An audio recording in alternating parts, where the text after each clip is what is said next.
जिंदाबाद जिंदाबाद तृणमूल कांग्रेस जिंदाबाद जिंदाबाद जिंदाबाद अभिषेक बनर्जी जिंदाबाद जिंदाबाद जिंदाबाद तृणमूल कांग्रेस जिंदाबाद जिंदाबाद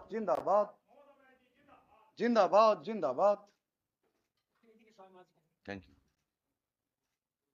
বসুন দিদি। এই নিন, আমি এবার শ্রীমতী অরুণা মার্ডিকে কিছু বলার জন্য অনুরোধ করছি।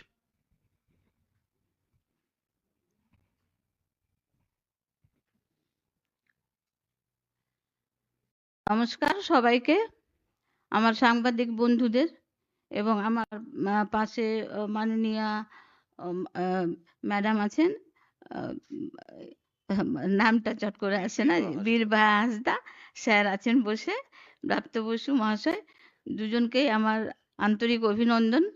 হ্যাঁ, আমি আজকে মালদা থেকে এসছি তৃণমূল কংগ্রেসে জয়েন করতে। দিদির নেতৃত্বে, দিদির কাজ আমার ভালো লাগে, অভিষেক বাবুও তাদের নেতৃত্বে, তাদের কাজের জন্য।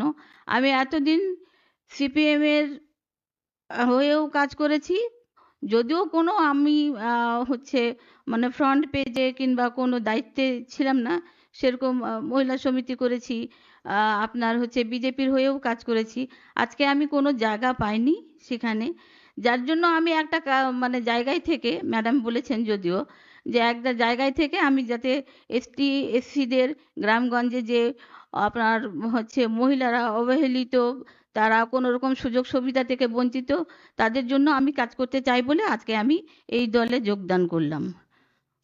সবাইকে আমার আন্তরিক অভিনন্দন, ধন্যবাদ।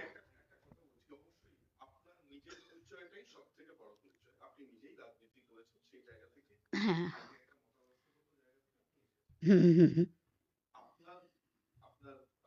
হ্যাঁ, আছে আছে।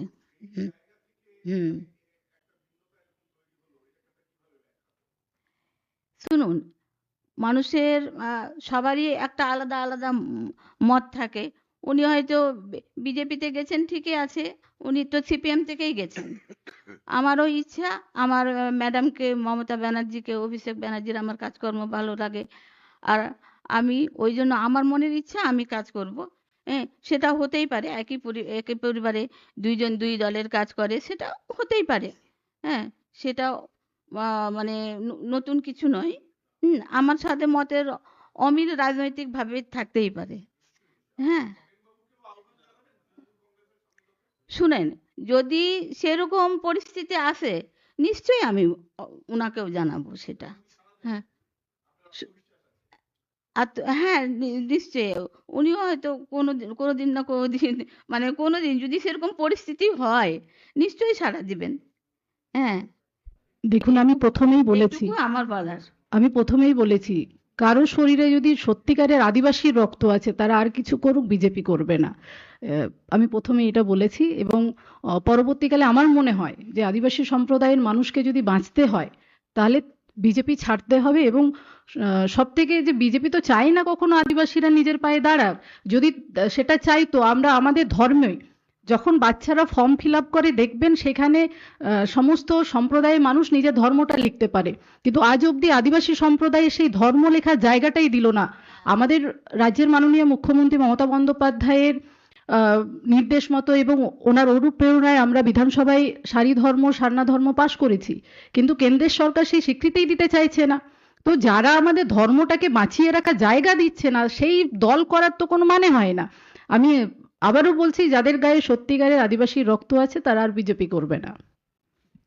আমি আর একটা কথা বলছি যে গ্রামে গঞ্জে তো গিয়েছি, আমরা গ্রামে গিয়ে দেখেছি যে অনেক বয়স্ক মহিলারা, তারা অনেক কিছু থেকে বঞ্চিত, বয়স্ক ভাতা পান না। কি, তাদের ভোটের লিস্টে যখন নাম তোলা হয় দেখা গেল ও 45-50 বছর, ওনাদের 25 বছর লিখেছে, এবার 60 বছর ক্রস করে আছে, তবুও বয়স্ক ভাতাটা তারা পান না। আমি অনেককে জিজ্ঞেস করেছি, কেন আপনি এখনো পান না কিছু?